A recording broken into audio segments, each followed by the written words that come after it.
So, you know, and what with the GFC, you know, I just think if CP isn't rectified in some way, because as I said, even though I've got it online, I prefer to sit with it, you know, sit in a nice comfortable chair, get the lighting right, sit down with something to drink and eat and read it that sort of way. I can't really do that sitting right next to a even with an LCD screen. It's better than other types of screen, but that's I don't know. I've heard other people seem to have this problem. They prefer a book. You know, you can open a book. It's some sort of tactile thing, and it helps you concentrate and helps you remember things and things. Well, most of my memories have gone into my extremities due to the bullying I got over in Western Australia. So, you know, I thought I had no memory, but I found that most of it is gone into feelings. I can recall feelings of pencils and pens and rubbers, you know, instantly and with great feeling in my, you know, fingers and things like that. So that's where my memory's gone, because, you know, a pen doesn't bite you, you know, a rubber doesn't hit you and things like that. So they're safe things. So that's where the memory's gone, into things that, you know, you can feel and touch and things like that. And memories of, you know, lukewarm water and all that sort of stuff. You know, that's where my memories. I thought I didn't have a good memory, but I do. But it's just gone into very strange areas, as they're mainly tactile, you know, to do with music and things like that. And so, you know, if I do practice or something, I can probably come up with a really phenomenal thing if I really did sit down and practice a certain piece, when it's worth doing that, you know. But anyway, gas bagging on again. I was going to call this the walk along the ridgetops, because maybe I should just call it the gas bag, but the CPN gas bag. I'm afraid that the way I put it is it's gone, in quotes, wanky. It's sort of everyone's like full of their own importance sort of thing, whereas it would be much better if we just had there are a number of ways you can do it. You can either have like half the issue is news and views and the other half is a couple of articles or something, or you can have every other issue is a news and views issue. So you have an issue that's solely to news and views, and the next issue is just full up with articles, with or without photographs. I don't know. I would prefer to have the photographs with the articles. You know, journeys with Eric. I mean, I don't know. Is his wife still alive? Does he have slides and photographs? Does she know some of the story? I mean, with my sort of knowledge, I don't think the spouses are usually, or women in general, are usually into CP, so it's unlikely that she would keep a close ear, close attention to all the detail. But some people do keep diaries and detailed notes and things like that. It would be nice if someone like that, or someone in a similar situation, did write the abstract article, and we could have that like an abstract news and views article sort of thing, looking back 20 years, but, you know, with some detail, with a lot of associated photographs, so that you get the presence and the place of the thing. Otherwise it's just verbiage without the photographs, in a way. You know, like there's mythical swamps and things like that mentioned in the old black and white CPNs that I heard of, and I've only seen recently with the burgeoning of the internet, even though Australia's about 15 years behind the rest of the world, starting to see some of these areas. Like in my day, we didn't know that the Venus flytrap grew so close to the ocean, but now with the power of the internet, it's bloody obvious, you know. You just look at these coastal areas and where the plants are growing. So yeah, I think I'm diverging now down to there. I've got to go back to the ridge line, otherwise I could get lost. Stay on the ridge top, you can't get lost. You can see where you're going. But yeah, I'll probably be gas bagging so much I'll step on a snake. I won't hear it. But I know, give it another few weeks. The third week of October, then you really got to start thinking about staying out of this sort of area, unless you put some real hard clobber on, you know, Wellington boots, maybe chainmail socks or something, to to protect yourself from a snake bite. But well, that's what the Aborigines know. You know, there's certain areas you don't go in the bush at certain times of the year. You know, they had these ritual rules handed down to them through their Dreamtime stories and ceremonies.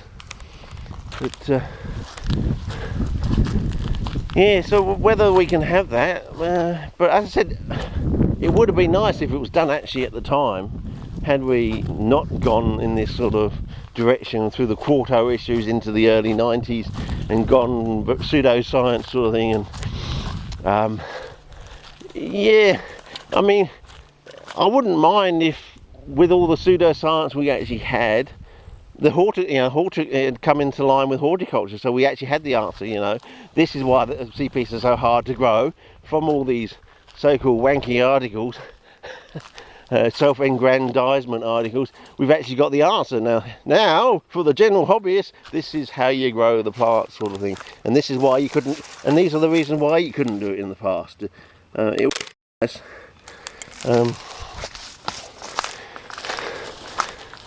Then it will be all worth it, I would say. But so far, still, sea peas grow bigger, faster, and more colourful in the wild than they do in cultivation. Whereas we know from all the other groups of plants that once it's been determined, you know, what causes them to grow so well in the wild, you can actually tweak the variables and you can grow them better in cultivation than they do in the wild. You know, bigger, more colourful, faster than they do in the wild, which would be absolutely totally amazing if that can be done to sea peas. But so far, it seems like hit and miss. There are hiccups and things going on at the moment around the world. You suddenly see some amazing plants and people buy them and they take them home and they collapse on them. So, you know, there are tentative moves in that area, but everyone's keeping stum. They're not telling each other what they're doing, and it's a distraction for the whole hobby in a way. So, you know, people aren't satisfied with what they're doing, growing them. People feel like they've been wasting their lives. I think they have. I mean, we still don't have a definitive. I mean, most of these CP books that we get today, they're all picture books. You know, okay, they're more now locational, whereas in the old days it was just, you know, here's a plant growing. And you hardly got any pictures of, you know, the landscape. Now we got picture books showing, you know, people going to different countries, and oh geez, that does look interesting down there. But yeah, okay. Oh, is that? No, I think it's grass. I thought it was a whole hillside of. Well, it is a whole hillside of something. We'll have to look. But yeah, but I think what drew my attention to that was. I know people rave on about Stuart McPherson's book. They are very nice picture books and very colourful with lots of factoid information sort of thing.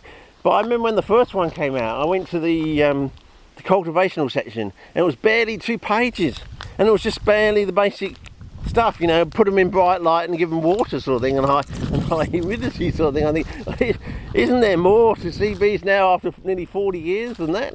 You know, since the 1970s, haven't we got more to tell people who are coming into the hobby for the first time, something more than just, you know, put them in bright sunlight, make sure they don't dry, you know, give them and make it sure it's not, well, so-called tap water, it depends on where you are in the world, of course, and give them a high humidity. Isn't there more to say about why they grow so big and so colourful and fast in the wild than they do in cultivation? I mean, if we did, then we could say, well, if you do this, they'll grow even bigger and even faster and more colourful. But yeah, looks like we might have some tea tree down there or something, but it looks a bit grey, you know. And then there's it does look like a bit of a track over there. So I don't know how you get onto that track over there, and it looks like there's been some sort of some subsidence. They've tried to remediate or something over there in the distance. But yeah, I don't know. Can I take a shot from under this bough sort of thing? Oh, over there. There's one for the can. Something to talk about later. But yeah. Anyway, I think another clip, another gas bag. I've really got to get this out of my system because, as I said, this has been building up for years now. I think. Yeah, I think it's because I really like the old black and whites, and I still do like the old black and whites. When I go back to read the old black and whites, there's a sort of charm in there that Donald Schnell and Joe Masarimas sort of managed to imbue in there or encapsulate into those old things, and it's still there. You read them and it's almost like a treasure to read the old black and whites. And somehow transferring to quarto has lost that over the journey, and I think the main issue, the main reason is it was the losing of the news and views. I think the news and views, what are the people doing in the world? What are they doing? What type of peat that's only available to them? You know, I only get these 3 brands of peat or something, you know. I mean, I'm having terrible trouble in getting the type of peat that you're getting. Why is that? You know, and why is your peat better than my peat, you know? I'm going to have a chemical analysis done on, can you send me a chunk of your peat in the post, and I'll have it chemically analysed. And oh wow, it's high in this element. And I can now go and look for other brands of peat that are high in this element. Things like that come from news and views, exchanging of ideas, and somehow, well, it's not somehow, I think I know how it's happened. It's through the fact we've gone to this small, tight little journal. The emphasis was placed on the, well, the idea was to place the emphasis on the photographs, and I don't think they even achieved that. There's still not enough photographs, colour photographs in CPN. You know, why can't half the issue be full of colour photographs? You know, as I said, a classic, oh, it's been bitten off, that's why it looks strange. The classic example was recently, I said, they talked about all this experiment. They did it 3 times and didn't have a single photograph of their experimental setup. And I thought, yeah, that takes the cake. That's the key, the eye-opening thing.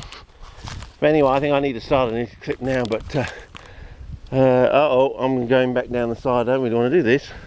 I'm almost getting myself lost. I've got to stay to the ridge track or I will get myself lost. I said we're trying to head that way. We're trying to head along the ridge top, and hopefully we'll get to this swamp, which I think I can see in the distance now. So I'll start a new clip.